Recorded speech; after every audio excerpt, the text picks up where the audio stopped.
We are inside of the Upfluence software once again. We're still on the search page, so we're inside of our list, the Alex-BA-yoga instructors 510K in the US, and I've got all of my basic criteria in here.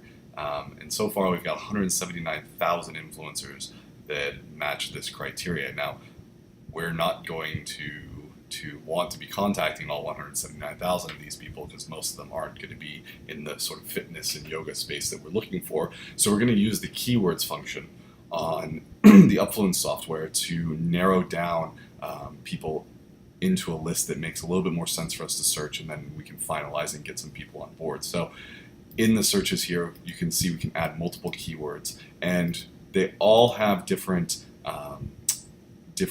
weights and different terms that we can use to narrow down this list. So we can add multiple criteria here to build a list of people that have a bunch of different things. So I could put in yoga, fitness, health, Pilates, all kinds of different things in here that will slowly narrow down this list. And the different keywords you put in here, it searches not only for that keyword, but also for any hashtags as well. So you don't have to worry about adding hashtags separately. And then for this type field, it basically has a should or a must. Now, should means that, yeah, it should be there. It would be good if it's there, but it won't knock people out if they don't have it. So if I have 4 different keywords in here that all have should, then it's going to basically add all these people together. So yoga, it should have yoga, it should have fitness, it should have health, it should have Pilates. What it's going to do is it's basically going to add everyone that has yoga, everyone that has fitness, everyone that has health, and everyone that has Pilates,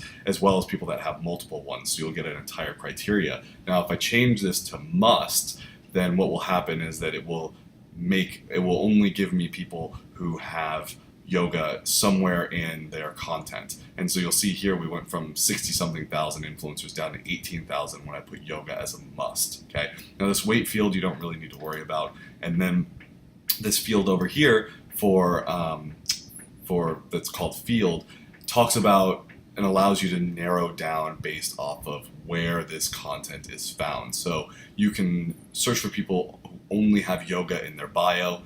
We're going to focus on these Instagram ones. So we've got Instagram bio, Instagram content, and Instagram username.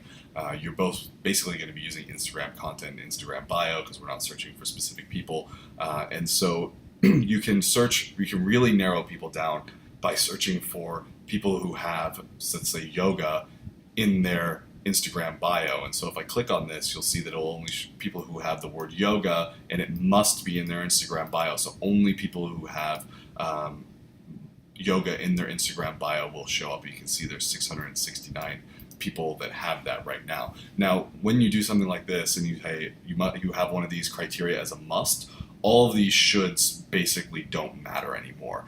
It will only show you people that have this must in there. So you could actually delete all of these other people, and you'll notice that it doesn't actually change the number because this is the most restrictive search you can do. And if it's a must in their bio, again, super restrictive. But if I go to must in content, then anywhere in the text of the content that they've created on Instagram, they have the word yoga. In any post, 1 post, 10 posts, 100 posts, it's going to give me these people as well. So you can see when we change it to just having yoga in the content, it really jumps up the number of people that we have available. So we can take this off of should, we can leave yoga for Instagram content, and then we could add something like Pilates as well to expand this search. And then we're always going to use Instagram content and Instagram bio for these searches. So now you'll see that we still have about 13,000 people here. And if we keep adding things like health, and then putting that as Instagram content as well, then we're going to increase the number of people that we can look at.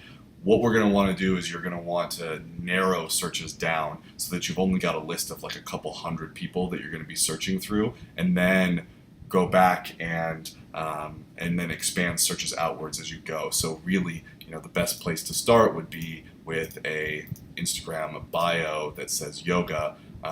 With all of these criteria, we now have 669 people that fit this criteria. And so we can easily search through 669 people and see how many of them fit the criteria of what we want as brand ambassadors, and then we could go and change this to another search for, say, Pilates, right? Now I would do this on a different list. It would be yoga, BA, Pilates instead, but we can go ahead and now we've got 151 people, so we can search through this list.